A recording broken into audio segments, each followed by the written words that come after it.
Hello, everybody, and welcome to part 2 of my Guilds of Ravnica limited set review. Today we are going to be going through the blue cards, and before I begin, I would like to remind you that if you enjoy the video, be sure to click that thumbs up and subscribe to the channel to get updates whenever I post new content, including the next part of my Guilds of Ravnica set review. But yeah, let's jump straight into the cards. Before I begin giving the ratings of the cards, I would like to note that I do not give a card a letter grade. I think that that is a little bit counterproductive because a lot of the times the cards are all going to be in very similar ranges, like many cards fall in the C to B minus in like a conventional grading scale in that range. So having a bunch of cards in that range means that they lose their individuality. And I think cards are very contextual, and you need to evaluate each of them for when you're going to want them. And I do like to talk about when you want to take them in the draft and whether you need to prioritize them, but other than that, I don't like to give them a letter grade. Also, I would like to note that since this is a Ravnica set and there are guilds, which is two color combinations that you are going to be playing an overwhelming percentage of the time when you are drafting. So if you're playing blue, most of the time you're going to be playing either Izzet, which is red-blue, or Dimir, which is blue-black. So, and that is mostly because of the gold cards and just the synergy throughout those colors that they intentionally build in to make you play those colors. So what that means is that when you're evaluating the blue cards, you have to evaluate them in the lens that you will be playing them mostly with red and black cards. So keep that. I'm going to keep that in mind when I am evaluating the cards. But without further ado, let's get into them. And also, if you do notice the top 5 commons, those are the top 5 commons I would take pack one, pick one. Those are also very contextual. There's definitely some room for variance within that list during the draft. But that's just if it was pack one, pick one, and I had to take one of them, those are the ones I would take. And I will definitely go into those. First up, we have Capture Sphere. It is 3 and a blue for a flash enchantment aura that can enchant a creature. When it enters the battlefield, it taps the enchanted creature, and then the enchanted creature doesn't tap during its controller's untap step. I'm not going to read through every card, but I just wanted to read through this one because it is essentially a blue removal spell. Tapping the creature, making it never untap. A lot of the time, is just going to keep the creature like essentially killed for the rest of the game. It shuts down a lot of activate abilities. So basically, it's a blue removal spell that blue doesn't always get access to, and I think Capture Sphere is going to be quite good. It is clunky at 4 mana, so I don't think you want to play like 5 copies of it because you can get them stuck in your hand, especially in the early turns. And if you do have too many of them, you're going to have to trade down on mana with them a lot of the time. I do think it's going to be very good, though. I have it at the number 2 blue common. Watcher in the Mist is just so good that I think it's going to be better than it. But blue removal spells, whenever you see that in blue, you need to be a little bit wary. It is also pretty cool that it has flash because you can hold it up alongside some other instance and then tap their creature end of turn, get in a big attack, or you can hold up mana in case they play a big creature and then tap that. So I do think Capture Sphere is going to be good. I think you want to prioritize your first couple copies. After the second copy, they go down a little bit in value, but you take these in the first like 3 or 4 picks, I think. Next up, we have Chemist's Insight. It's the blue draw spell. It's uncommon. I think this card is going to be a card that if you want to take it, you want to take it a little bit early and build a control deck around it because it is a significant amount of card advantage. Especially because you can pay 4 mana to draw 2, and then you can pay 4 mana to draw 2 and discard 1. So essentially, you're netting 3 cards with Chemist's Insight, which is oftentimes enough to win you the game if you are a blue control deck. It's also instant speed, so you can hold this up and a Capture Sphere, that type of thing works out really nicely. So I think Chemist's Insight is a card that you will want to take early, but a lot of decks will not want it if they're more aggressive. Because 4 mana to draw 2 cards, if you can't get into the late game with that, it doesn't like smooth your draws the same way that a divination will. It's more of a control finisher in that way, in my opinion. So I think Chemist's Insight is not a card that every deck will want, but especially the Dimir deck, which are going to be more controlling and are going to have a lot of graveyard or have some graveyard synergy built in, are going to want Chemist's Insight. So I do think you want to take it early and build around it if you can. But if you see it a bit later, you don't necessarily want it. City Watch Sphinx is next. 6 mana for 5/4 flyer is great. Pretty big body. It kills them in 4 swings outright. If you have a card like this in your deck, then you can pretty much stabilize the ground and know that you're going to draw this eventually and be able to win with it. I do think that it is a card that you'll take early. But if you have too many 6-drops inexpensive cards, then you don't need to prioritize it as much.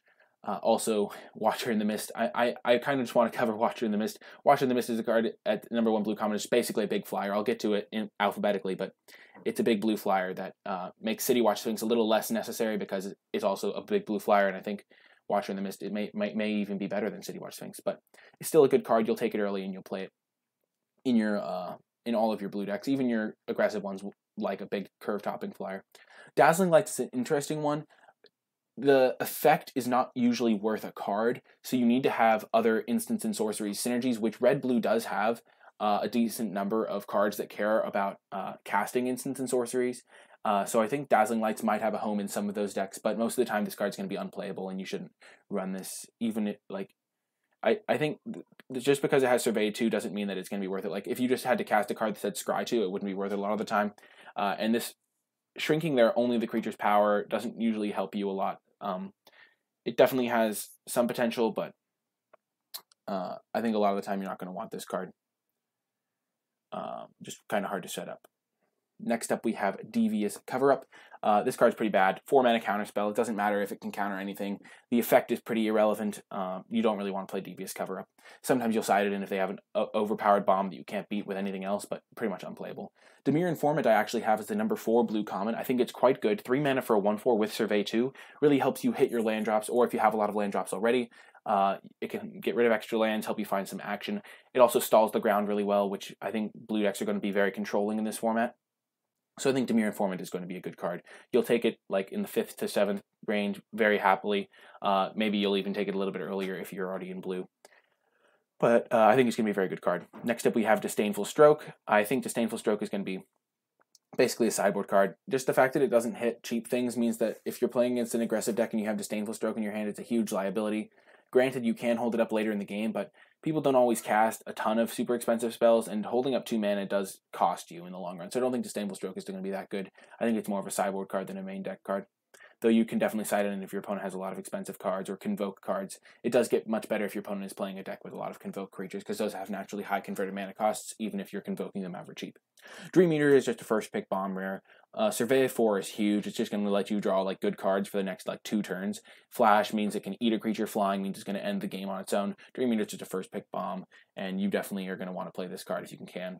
Drowned Secrets is unplayable. You're not going to be milling people out with this card. It is a little bit cute because you can like sometimes mill yourself to hit your own rebound cards. What are they called?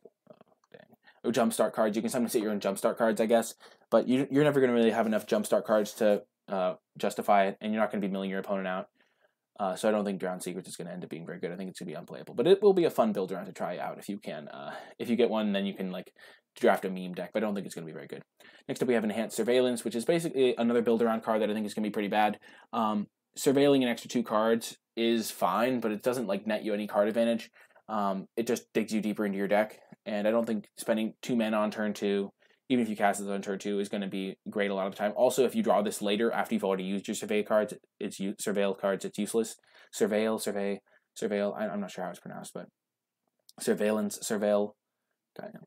Guild Summon is a pretty cool build around for like a 5-color deck, but because that's the only time you're going to ever have enough guild like gates to make this worth it.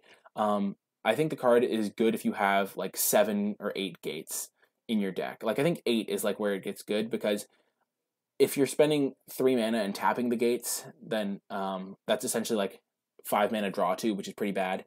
You really want to be getting value out of the second part of that. Whenever a gate enters the battlefield under your control, draw a card. So maybe there's some super cool 5-color deck that uses Guild Summit to grind its opponent out. But if you're just playing a 2-color deck, you're never going to have enough on-color guild gates to make this worth it. So pretty much don't play this unless you're trying to go very deep on a 5-color deck. And I don't think that deck's going to be as good as the 2-color deck. So staying away from Guild Summit could be a wise choice.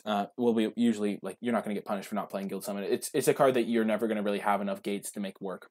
Next up, we have Leapfrog, a card that has a huge amount of potential in my eyes. I think 3 mana that's for a potential 3/1 flyer is pretty nice, and the fact that you can often have enough instants and sorceries in blue means that you can fuel this every turn. It is more of an aggressive card. It's not a great blocker as a 3/1, but if there is an aggressive blue-red spells deck, maybe blue-red spells is a really fun archetype to draft, and I think Leapfrog could be a very important card for that, just as a nice evasive attacker. So I think Leapfrog has potential for sure.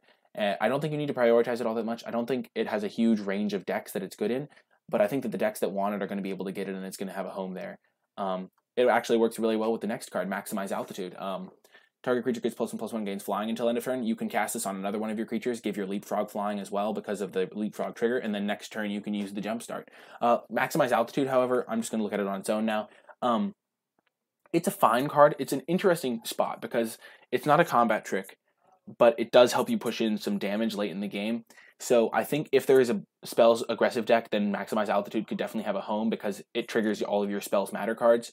But and you can do it on 2 of your creatures, so at the end of the game you could go blue, blue, give 2 of my creatures flying, swing for the win. So I definitely think it has a home in if there's an aggressive blue deck that cares about spells. But I think, again, other blue decks aren't going to want this card, and you're probably going to be able to get it if you are in an aggressive blue spells deck, because like controlling blue decks really don't want maximize altitude. Mission Briefing is a interesting one. It's going to be an all-star in Constructed. I think it's going to be very good in Constructed, but I don't think it's going to be good in Limited, just because in Limited you don't tend to have as many good instants and sorceries, and spending 2 extra mana to cast them is usually not as game-breaking. Because if you have like a 5 mana removal spell or a 4 mana removal spell, Mission Briefing is essentially a 6 mana removal spell. But if you don't draw your removal spell, then it's like you never know what you're going to get. So it's a very inconsistent card. I don't think you're going to really want to play this in Limited. I think it's going to be mostly unplayable, but there are going to be some decks with enough instants and sorceries, like 8 good instants and sorceries, that want to play Mission Briefing. So I think that it's going to be a role player, but not really a great card.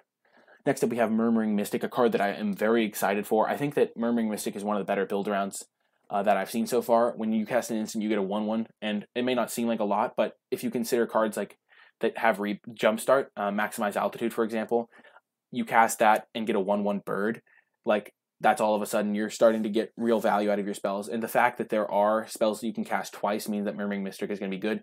As a 1/5, it stalls a lot of ground creatures on its own, and then you can just win with the bird. So I think Murmuring Mystic is going to be a card that you can take early and build around for sure. Like, I think it's definitely going to be a build around in this set. It's also kind of hard to kill with burn. It doesn't care about luminous bonds. So Murmuring Mystic is going to stick around most of the time and be a great build around finisher. So I think Murmuring Mystic is a nice card, but if you do have Murmuring Mystic, make sure that you build your deck so that it can win without drawing it.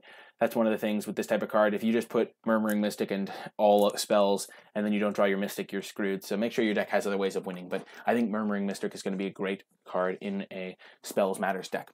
Next up, we have Muse Drake. This card was so hard for me. I really wanted to put it on the top 5 commons, but I ended up putting Pass Wall Adept there above it.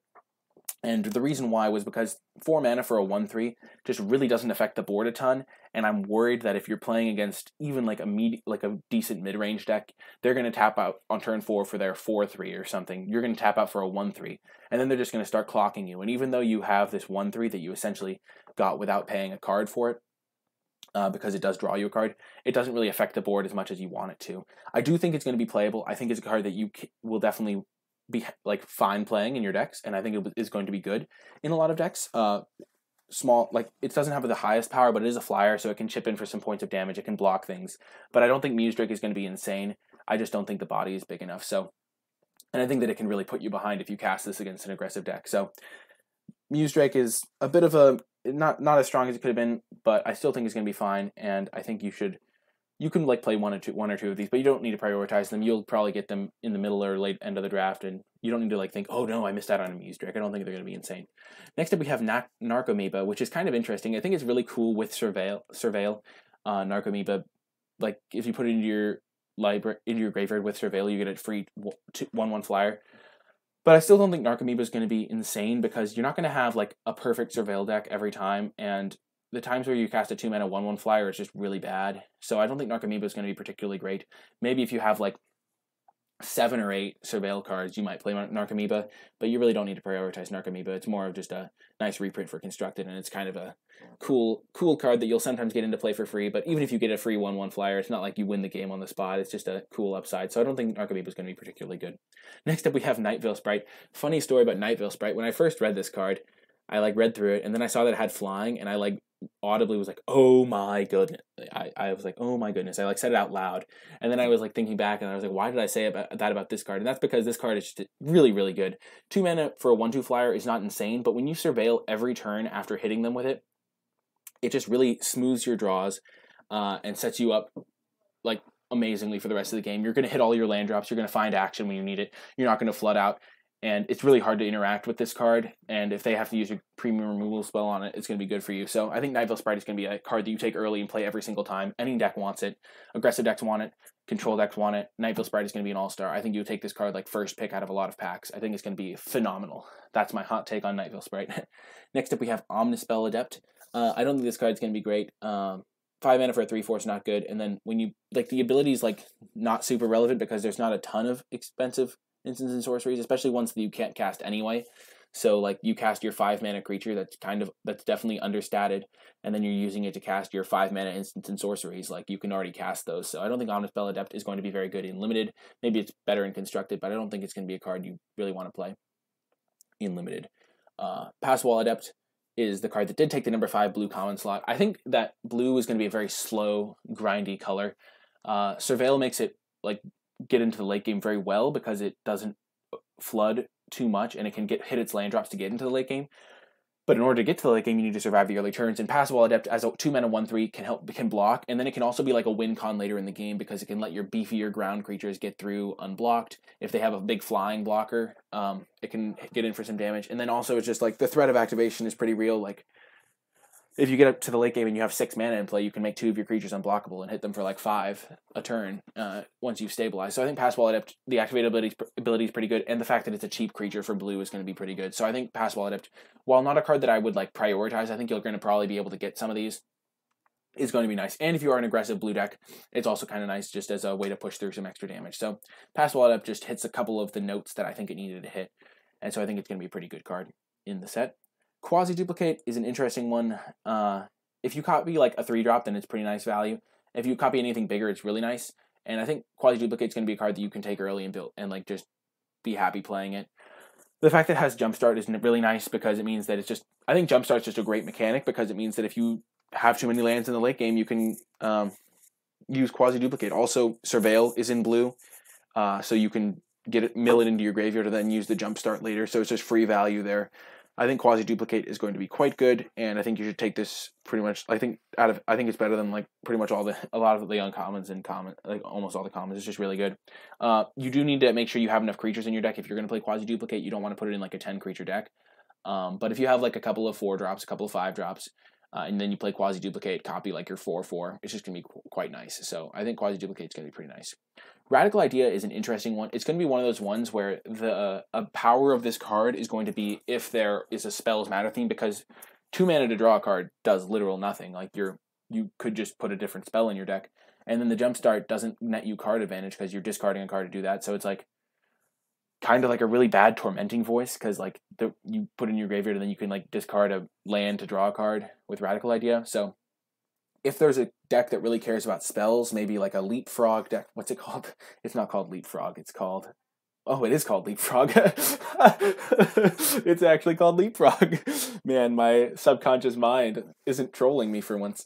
So yeah, maybe there's like a Leapfrog deck. What's that other spell matters card? Murmuring Mistake. Maybe you have like a Murmuring Mystic, a Leapfrog, and you're an aggressive spells deck that really, I mean, but this card's not, I think this card's not insane, because if you are an aggressive spells deck, you don't really want to be spending 2 mana to just do nothing to affect the board or push through damage. So I don't think Radical Idea is going to really have a home, but maybe there's some decks that want it, but definitely don't prioritize this card or take it early. Selective Snare is really interesting. Sorcery speed bounce is much worse than instant speed bounce, but I'm not sure how many creatures are going to be able to bounce with this. If you are able to bounce like 3 creatures with this for 4 mana, then that's insane. Even bouncing 2 creatures for 3 mana is pretty nice. Basically, if you can bounce more than 1 creature, it's pretty efficient to do that. But I'm not sure how often that's going to happen. So I'm going to start off with Selective Snare being pretty bad because sorcery speed bounce spells are often quite bad. Keep in mind that it can be used to target your own creatures, which is kind of nice if they put a Luminous Bonds on it or something, but I think Selective Snare is not going to be great. And I would much rather have the common version, the common bounce spell that's at instant speed. So Selective Snare, definitely not a card you need to prioritize unless it turns out to be great in the format. If there's like there could definitely be, this deck format could definitely have a bunch of tokens running around that are all the same creature type, but I don't think that that's going to really happen all that much. I don't think you're going to blow out your opponent too badly with Selective Snare. Next up, we have Sinister Sabotage. I think this card's just going to be fine. Cancel plus Scry 1 essentially is just going to be a medium card. Control decks will want it some of the time. It's just the downside with counterspells is if you fall behind on board, which control decks already struggle with, but I definitely think that you can definitely be pretty happy running one of these in your control decks. If you like clog up the ground with some Dimir Informants, then you can use Sinister Sabotage. Also, if you're, it's not as good in the proactive spells decks because those ones want to be using them to power up Leapfrogs and make 1/1 birds. And like I think those are birds that the one guy makes. But Sinister Sabotage is definitely a card that I think will have a home in this format. I don't think it's a super high pick. I think it's like a medium pick, but I think it's definitely going to be nice. to have one copy of in your control decks, maybe even as a sideboard card in some of your decks as a catch-all answer. Thoughtbound Phantasm is a pretty interesting one. I initially thought it had flying, which would have made it like incredible, but I think that it's a pretty nice control finisher just because control decks really like having Surveil cards, and I think Surveil, like 1-mana 2/2 blocker, first of all, is just pretty nice. It keeps you alive, and then Surveiling is just going to get bigger, so it's going to scale as the game goes. Even if you draw it super late in the game, a 2/2 is still going to have a decent effect on the board, even if it's not the greatest effect. And then late in the game, Defender's not like it's probably not attacking anyway if you're in a board stall. But if you can make this, if you have like eight Surveil cards or 5 or 6 Surveil cards, so that you can grow this, it definitely gets much better. I definitely think that it's only really a control card. You don't really want it in an aggressive deck because you're not going to be surveilling as much, because the surveil cards are oftentimes quite controlling, or like they're 1/4s or they're not super huge. But I think that Thoughtbound Phantasm definitely is going to be good in controlling decks, like probably better in Dimir than in Izzet, better in blue-black than in red-blue, because I think red-blue is going to be more aggressive. Next up, we have Unexplained Disappearance. This is the card I have at number 3, blue common. It's just an instant speed, return target creature to its owner's hand, surveil 1. So, first of all, it has some surveil synergy. It's also just instant speed interaction for your opponent's stuff, and it can return your creature, it can return their creature. It's not the type of card you want a ton of copies of. I think you want 1 or 2 copies of this, but after that, you don't really want any more, because bounce spells do have diminishing returns. If you draw too many of them, you get in trouble. But it definitely has a home both in control decks, where you can make up for the tempo loss, make up for the card advantage loss by just having some card draw spells maybe, and you really need to stay like even on board. And it's really good in red-blue if that deck ends up being a pretty nice aggressive deck, because if you like are curving out and then you play Unexplained Disappearance and giving your Leapfrog flying and making a 1/1 and fueling all of the synergies that red-blue does have a decent number of synergies, especially in the gold cards, which I'll get to when I go through those. But I think Unexplained Disappearance definitely has a home in red-blue decks, and so I think it's going to be a pretty good card that you'll want 1 or 2 copies of. Vidalcan Mesmerist is another blue 2-drop at common. It's kind of like, it's pretty interesting because it's an attack trigger on a 2/1. So 2/1s are oftentimes going to be like easy to block, but it can shrink a creature, so it's not as easy to block, but at the same time, it's still a 2/1, so if they have 2 creatures, it's going to trade for one of them. I do think it's going to be a fine card in aggressive decks, but control decks definitely don't want it, because it's a 2-mana 2/1, and 2/1s are not great blockers. So if you really need a 2-drop in your control deck, you can play it, but a lot of the time, it's going to be better in an aggressive deck, so that you can shut down annoying like 1-powered tokens or things like of that nature. So I think Vidalcan Mesmerist has a home, definitely not a high priority, unless you really need 2-drops for your aggressive deck. In which case you'll pick it up a little bit higher, but it's a middle of the pack type card, middle to end of pack type card. Next up we have Wall of Mist, just a 2-mana 0/5 defender, just typical. I don't think this card's great. I really don't like cards that have 0 power, because eventually they'll just get outscaled. If your opponent plays like a 2/1/1s and you have a Wall of Mist, your Wall of Mist is blocking 1 power of damage a turn. And that's just not really super effective. If they have 1 creature and it's a 4/4, it's obviously much better. It's pretty matchup dependent too, because if your opponent is playing a control matchup or a grindy deck, or a deck that's going big with ramp creatures, they don't care about Wall of Mist, and you cast this on turn 2 and they're like, thank goodness they didn't cast a creature that pressures me. So I don't think Wall of Mist is great. You can definitely get them very late into a pack, and some decks will want them just because they have a horrible early game and a great late game, but most decks are going to be somewhere in the middle, and they're not going to want a Wall of Mist. Next up we have Watcher in the Mist, a card that I have hyped up very highly. 3 blue for a 3/4 flyer, and when it enters the battlefield, surveil 2. If you played during Dominaria, Cloudreader Sphinx was 4 and a blue for a 3/4 flyer with that scryed 2 and enters the battlefield. And while 3 blue is definitely worse than 4 and a blue, Surveil 2 is definitely better than Scry 2. So I think Watcher in the Mist is definitely comparable, and I think this is like one of the premium finishers in this format at the common level. Just a 3/4 flyer is pretty massive. It's very hard to interact with, very hard to block, and it's going to end a lot of games, in my opinion. It's just very big, very scary, and it even has some synergies with Surveil, and definitely just a great card. Big flyers are definitely good, and I think this card is going to be one of the best blue commons. I think you'll take this over any other blue common, and it's just a very good finisher. Final card, Wishcoin Crab. I love that they have a crab in the set, and I really think that the Flavor text is kind of funny. What wishes do they grant? Mostly pinching related ones. I always like it when they have like the person's name, Omic, Superintendent of Waterworks. But 4 mana for a 2/5, I think it's better than Wall of Mist for sure. Just having power means that it's can kill creatures, it can attack in combat, but it's not a high priority. You'll get these later into the draft if you want them. But anyway, that is going to do it for the blue cards. I just want to remind you, keep in mind that you are mostly going to be playing the blue cards paired with red, which is going to have more of an aggressive tilt, or paired with black, which is going to have more of a controlling tilt. Though there can definitely be blue-red decks that have a bit more of a controlling tilt as well, because there are some like control elements. Like you might not get the aggressive gold cards or whatever, but I think that it's important to keep in mind that you're not going to be playing blue-white decks. Like there are some cards that if you, like it would make a little bit more sense if you could play any combination, because like if it was a blue-white deck, you would maybe be mentoring your 1/3 flyer that you paid 4 mana for, but that's not going to happen as often just because the gold cards really push you towards the color combinations. But anyway, that is going to do it for this video. I really hope you enjoyed it. If you have any questions about cards that I evaluated, cards that you think I may have misevaluated, cards that you want me to go into more detail on, be sure to let me know in the comments section, and I will happily respond with my thoughts or answers. I'm always happy to go into more depth. If you would like to get updates whenever I post new content, including the next part of my set review series, be sure to click that subscribe button. It is a great way to show your support for the channel. Be sure to click that thumbs up if you are already subscribed, or if you don't want to commit to subscribing, clicking the thumbs up is a great way to show your support as well. Share the video with your friends, all of that fun stuff. But with that is going to do it. I hope you enjoyed it, and I will talk to you next time.